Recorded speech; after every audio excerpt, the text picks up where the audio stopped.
এগুলো হচ্ছে ভেন্ডি, শুকনা ভেন্ডি গাছও থাকছে। এগুলা আমি এখন বিট দেব চোলাইয়া বিচিগুলা নিয়ে। বিচিগুলা কিন্তু শুকাইছে। আরেকজনে বসে বসে আমার ভিডিও চাইতে আছে।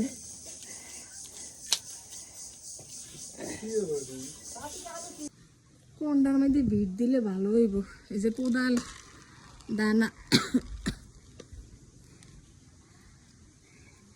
এটা যেহেতু খালি আছে এটার মধ্যে বিটটা দিই। হ্যাঁ, এবং কোবাই লইতে হইব। মরিচ গাছ শুকিয়ে গেছে, মরিচ গাছ শুকিয়ে গেছে। তো বন্ধুরা দেখতে থাকো কিভাবে ভেন্ডির দানা সারা ওয়ার লেগা ফালাই।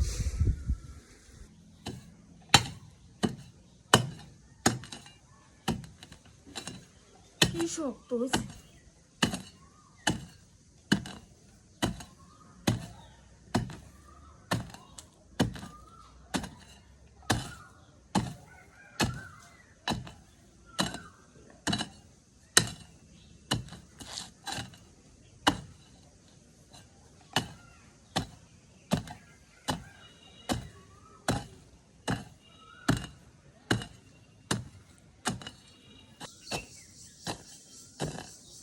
গাইয়া মাটি ঠাট্ট হয়ে রয়েছে।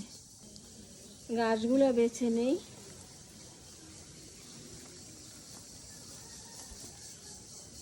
গোসল করে লাইছি, গোসল করার আগে করার দরকার ছিল। এদিকে বিট দিতে আসি, যখন উঠতে সারবো ভেন্ডির গাছগুলা তখন এটি লাড়াইয়া অন্য সাইডে দেন।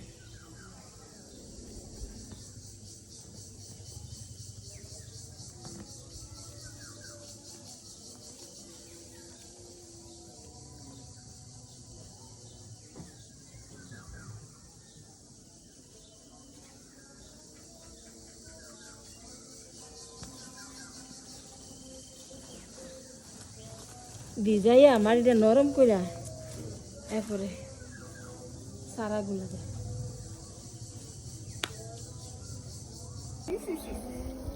দেখো বন্ধুরা, এতক্ষণ তো কুবাইছি, এখন পানিটা ভিজাই দিতেছি ভালো করে ভিজাইয়া। কারণ ছাদের মধ্যে বেশি করে ভিজাই যদি আমি সারাগুলা না দেই সারাগুলো উঠবে না।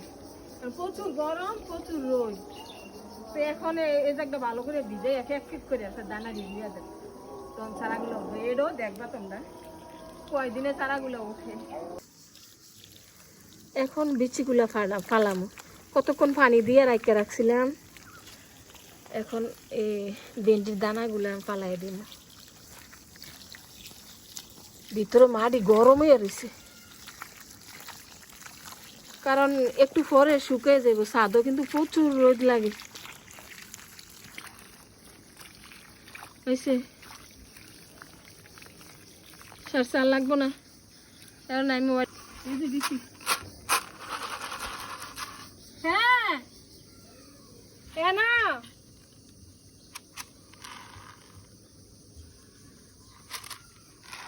আইয়ে বিসিবি ফালাই আই। এরকম পানির মধ্যে দেওয়ার উদ্দেশ্য হইলো কারণ রোদ থাকে তো পানি শুকাইয়া যায়, পরে শুকাই গেলে তস না পাইলে চারাগুলা উঠবে না, এর লাগে পানি।